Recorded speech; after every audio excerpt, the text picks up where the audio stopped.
Yeah? Yeah. Okay. My number 5 then is, I don't know the exact name, 2014 FIFA World Cup Brazil, EA Sports. EA Sports presents Brazil World Cup 2014. Okay. What can I say about this? It's got the tournament atmosphere, probably better than they've ever done it before, and that's saying something because they always nailed that. It got me very excited for the World Cup, which I forgot in like 5 minutes. Apart from that, it's indistinguishable from FIFA 14 on current gen. This was on. I played it on PS3. Obviously, it's not on next gen. I hadn't played current gen FIFA 14 for a little while, but I played enough of it to remember this is indistinguishable. Apparently, they say there's some new like world-class dribbling system. I don't know what. Get to fuck. Basically, there isn't. It's exactly the same. The game has a new lighting pass, so it looks slightly different. It's a bit softer. It's, we're really clutching at straws here. Yeah. And the main game mode is obviously playing the World Cup. So I picked England, and they always do the like Talk Sport podcast thing that plays in the background in the career mode and things like that in FIFA games. I don't know if you even play those modes yourself, but they've always done a good job with that. Here they have. It's genuinely really good, like a reactive TalkSport radio talk show where you're going over the menus, and if you pick England, it does very specific stuff about England. If you pick Brazil, it does very specific stuff about Brazil. I don't know how many teams it does that for, and it reacts to your results. So not just I won my first game quite comfortably, and it talks about how well England had played, and it was a big result. And then the next game, I lost, but just by a small margin. And it was talking about it being a nip and tuck game that we lost. It's the kind of thing that would lose its appeal after the first time you went through the World Cup, I think. But I must say, it's very cool. It gets you in the mood. It makes you think, shit, in a few weeks this will be the real World Cup. It's going to be good. But on the pitch, it's just FIFA on current gen is really starting to show its age. Still fun. I mean, I would never say that it wasn't fun. I had fun the whole time.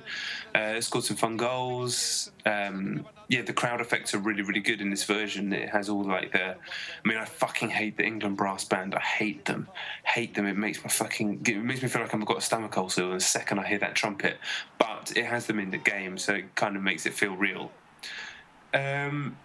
It's exactly what you think it is. It's probably not worth the price, but then again, if you want to get whipped up into a tournament frenzy, then it's there. I just wish that it was on Xbox One and PS4 with a more updated engine, because that's just better. It really is starting to creak on an old gen. Like players are always facing the wrong way and things like that. Just small things, but they all do add up, and it's just much slicker on next gen. So whatever their reasons are, I'm sure they make sense from a business point of view. It's just a bit of a shame. My number 3 is EA Sports presents the 2014 FIFA World Cup Brazil, EA Sports FIFA World 2014. You spoke about it last week. I've been playing it rather a lot over the last week or so. It's definitely faster, and I don't think that's necessarily a bad thing. I mean, one thing I've noticed a lot is that it's so much easier to get blocks and interceptions in. I've been playing. I tend to play quite a defensive game, and in FIFA 14, balls just whiz past you, and you just stand there wondering what the hell happened.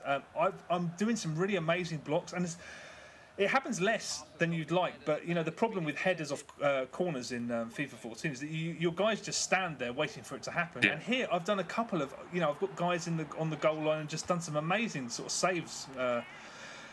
Instead, just sort of doing my keeper a favour. But I think that's an aspect of it that I really do like. It's difficult. I think if you own FIFA 14, it's a bit more hard to recommend. I mean, I really like this because I don't like football at all unless there's some kind of tournament like the World Cup. So I love all of the trimmings that come with it. If you own FIFA 14, there's not quite enough that's new. I mean, there are a couple of modifications on the pitch, but and I'd say, having played probably about 10 online games, in terms of the netcode and the general way the game flows, I prefer it to FIFA 14 at this stage. I'll play it a bit more, but I'm really liking the way it feels. And some of the presentation looks like TV, not the actual in-game stuff, but the sort of menus and stuff. It seems like... Do you remember that Olympics game from... which year was it? I think it's the last big Olympics game. Maybe. I can't remember.